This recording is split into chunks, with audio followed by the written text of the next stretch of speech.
Donc, quand vous avez ce type d'exercice, il faut bien lire et relire l'énoncé,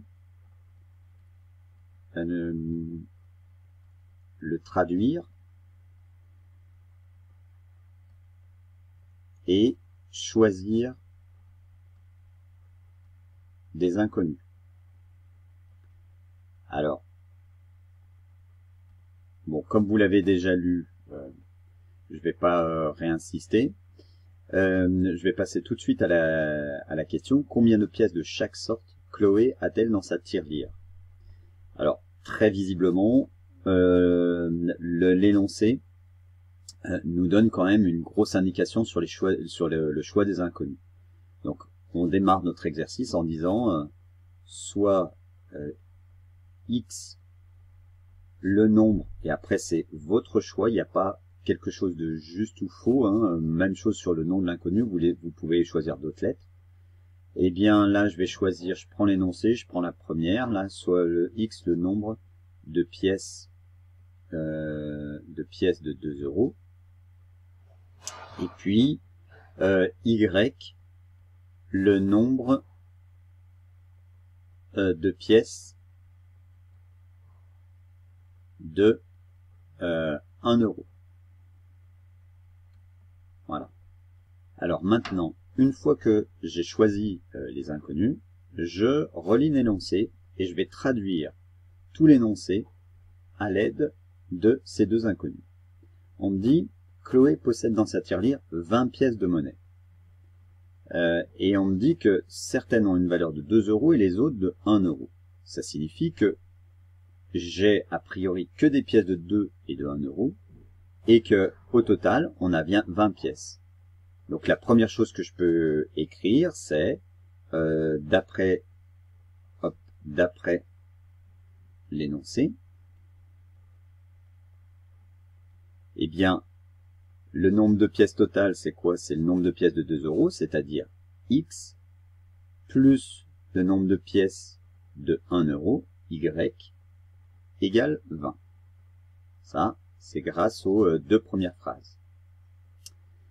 Ensuite, qu'est-ce qu'on me dit? On me dit à l'aide de la totalité de ces 20 pièces. Donc ça, je l'ai déjà écrit. Elle s'offre un cadeau valant 36 euros. Donc je sais que si elle prend toutes ces pièces de 2 euros et toutes ces pièces de 1 euro, ça fait 36 euros. Alors, toutes ces pièces de 2 euros, quel est le montant? Le montant des pièces de 2 euros, c'est 2 euros fois le nombre de pièces de 2 euros. Et bien, ça s'écrit 2x. C'est le montant des pièces de 2 euros. Plus le montant des pièces de 1 euro, bah, c'est 1 fois le nombre de pièces de 1 euro. Donc c'est plus y égale 36. Voilà. Et ça y est, on a notre système de deux équations à deux inconnus. Une fois qu'on a fait ça, on précise comment on va le résoudre. Donc on a vu comme méthode soit la substitution, soit la combinaison linéaire qui s'appelle aussi addition. En règle générale, on a dit que la méthode par substitution, on l'utilise quand on a une inconnue avec 1 devant. Donc ici, c'est bien le cas, j'ai 1x, 1y, et là j'ai 1y. Donc vraiment, pour ce système, j'ai vraiment le choix entre les deux méthodes. Alors, si je dis que on résout ce système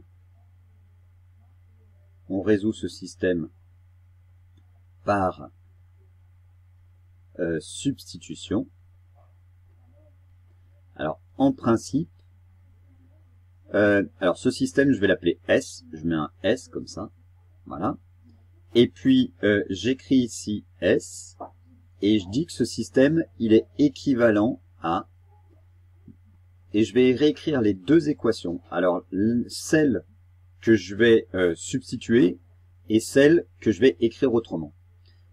Là maintenant, il faut que je choisisse une des deux équations et une des deux inconnues dans cette équation. Alors, prenons la première et je vais choisir y.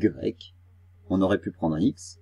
Si je choisis y, ça veut dire que je vais passer le x de l'autre côté. Passer, dans ce cas-là, l'opération, c'est faire moins x. Donc je fais moins x de chaque côté, ça me fait y égale 20 moins x. Et mon autre équation ne change pas. Une fois que j'ai fait ça, je substitue le y qui est ici dans l'équation, dans la deuxième équation. Alors, la première équation ne change pas. Et par contre, dans la deuxième, je remplace, substituer ça veut dire remplacer, hein, je remplace le y par 20 moins x, puisque c'est égal. Donc j'ai bien le droit, à la place de mettre y, de mettre 20 moins x. Et ça fait 36. Du coup, ici j'ai une équation avec que des x, ça on sait résoudre. Donc c'est ce qu'on va faire, et après on va remplacer dans l'équation précédente. Donc ça fait y égale 20 moins x, ça n'a pas changé. Et ici, 2x moins x, ça fait x. Et là j'ai 20, ici j'ai 36, on passe le 20 de l'autre côté, ça fait 36 moins 20, 16. Et finalement, on obtient comme solution, eh bien, x égale 16, et je remplace dans y ici, c'est-à-dire 20 moins 16, la valeur que je viens de trouver, c'est-à-dire 4. D'où, maintenant, je peux conclure, eh bien, les solutions de ce système, il n'y en a qu'une seule, c'est x égale 16 et y égale 4. Donc, le nombre de pièces de 2 € est 16 et celui des pièces de 1 € est 4. Voilà. Donc elle avait 16 pièces de 2 € et 4 pièces de 1 €. On peut vérifier. Ça fait bien un total de 20 pièces. 16 fois 2, ça fait 32. 32 plus 4, ça fait 36. C'est bien le montant qu'elle voulait dépenser. Donc dans cet exercice, c'est exactement le même principe. Au lieu d'avoir des pièces et des euros, on a des euros quand même, mais cette fois on a des consommations électriques. En lisant l'énoncé, qu'est-ce qu'on nous dit? On nous dit déterminer le prix du kilowattheure en heure creuse et en heure pleine. Donc il me faut deux prix, un en heure creuse. Alors ce qu'on appelle les heures creuses, c'est au-delà d'une certaine heure, c'est lorsque on suppose que moins de personnes, moins de gens utilisent l'électricité. Et à ce moment-là, pour favoriser l'utilisation pendant ces heures, le prix est souvent plus avantageux sur ces heures-là, plutôt que sur les heures où un maximum de personnes utilisent l'électricité et qui en a besoin d'autant plus. Alors, en relisant l'énoncé, donc on se dit, voilà, je choisis des inconnus. Donc, soit, alors pareil, je les appelle soit X, le prix du kilowattheure en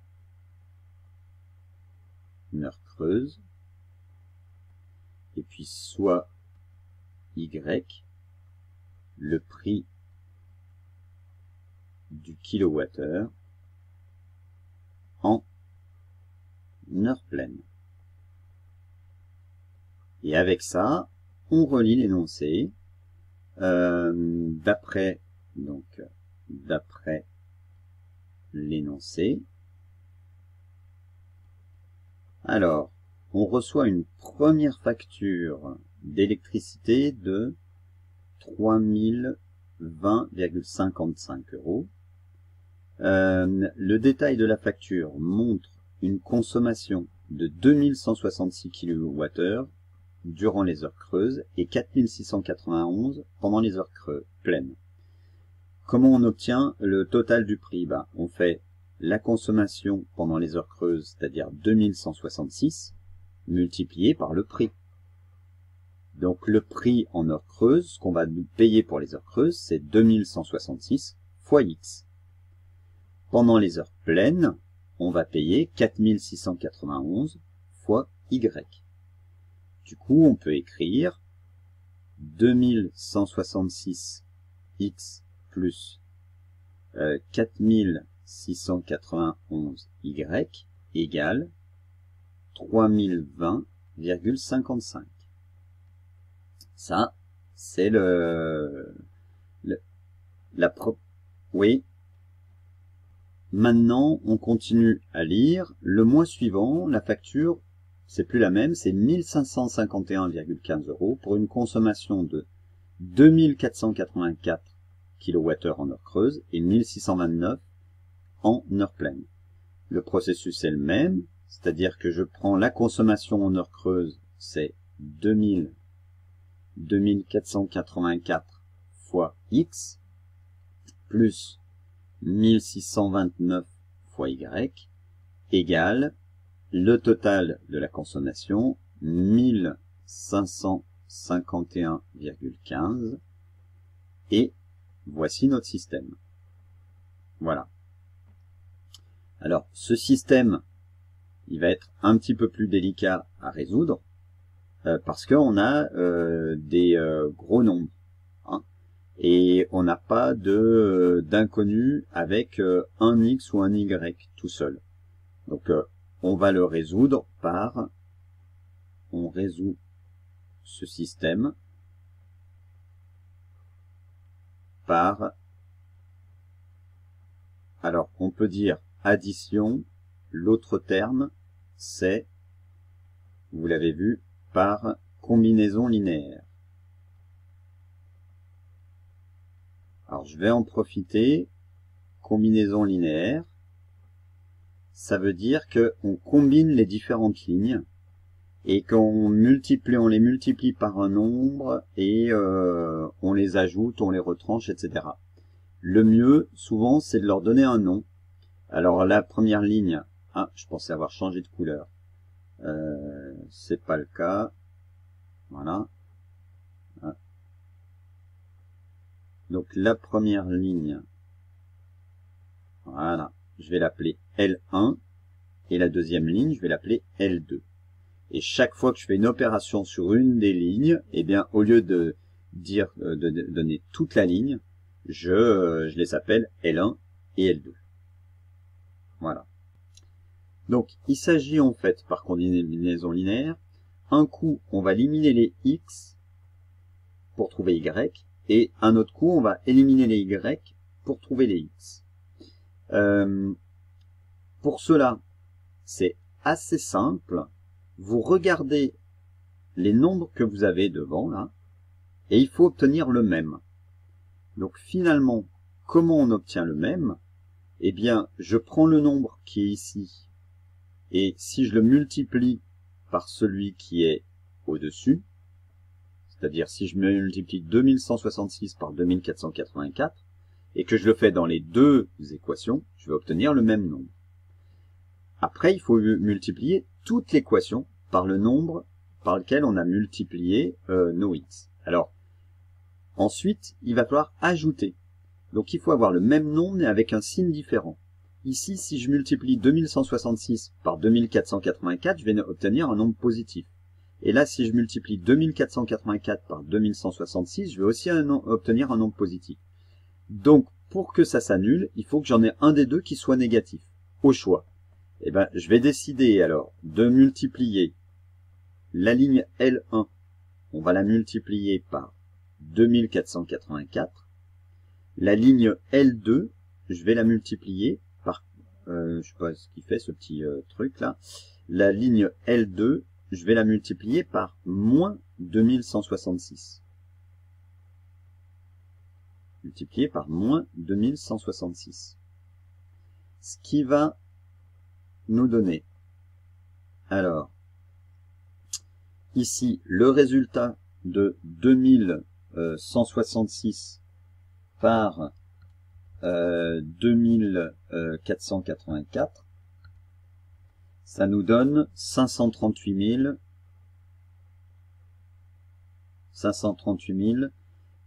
non, c'est pas 538 000, c'est 5 380 344 X. Et ici, par contre, moins 538 millions, mais n'importe quoi, je vous dis n'importe quoi. 5 380 000, oh là là, 344. Voilà. Ok.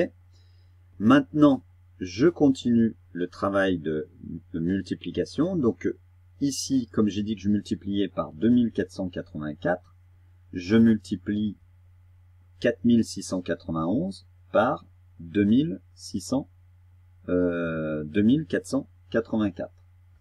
Donc fois 4691. Ici, ça me donne un nombre qui est assez important.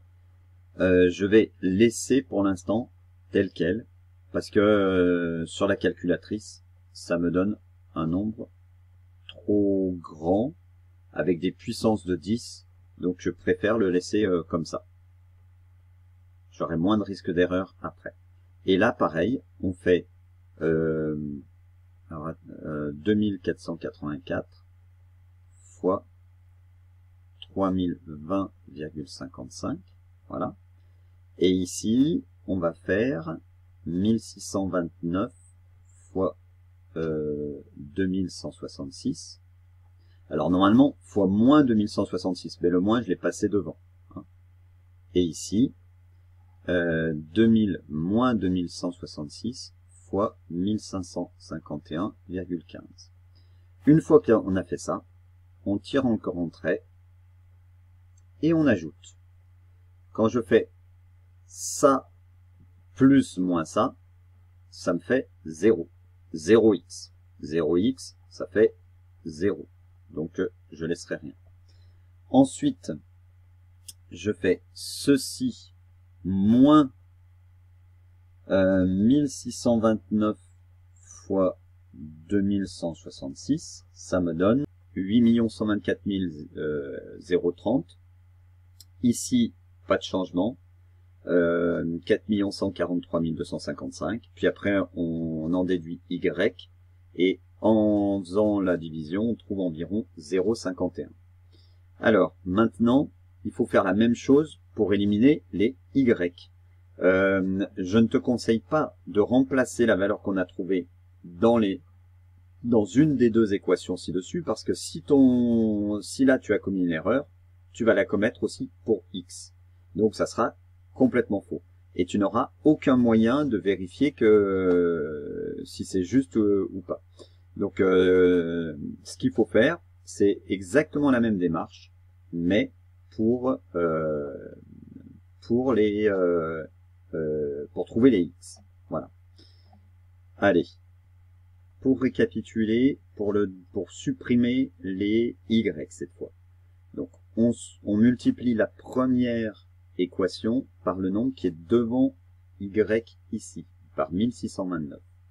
Je multiplie la deuxième équation par le nombre qui est sur la première équation devant Y, mais en mettant un signe moins, parce que quand je veux les ajouter, je veux que ça disparaisse, que ça fasse 0Y. Et je multiplie tout le reste, donc la première, tout par 1629, la deuxième, tout par moins 4691.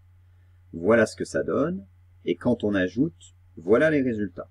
Maintenant, il me reste plus qu'à conclure.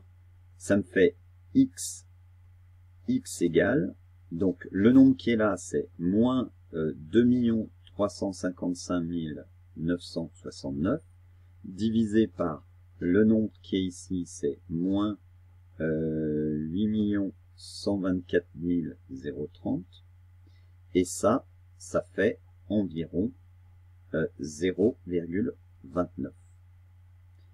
D'où le prix du kilowattheure en heure creuse, c'est 0,29 et le prix en heure pleine, c'est 0,51.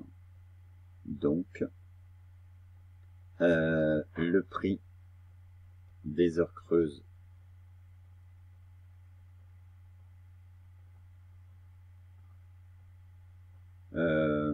pour 1 kWh est 0,29 € et le prix des heures pleines, le prix, alors c'est mal dit, hein, le prix du kilowattheure, il faudrait que je dise comme ça, du kilowattheure en heure pleine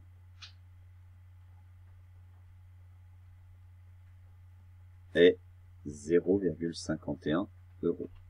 Ça signifie en fait que pendant une heure, si je consomme 1 kW, c'est-à-dire 1000 watts, en heure creuse, c'est-à-dire la nuit, je vais payer 29 centimes d'euros.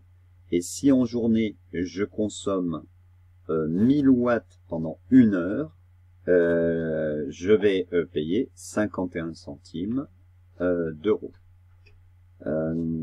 Tu peux avoir un ordre de grandeur par rapport à une ampoule électrique. Alors maintenant, les ampoules, normalement on n'a plus des ampoules de 60 watts.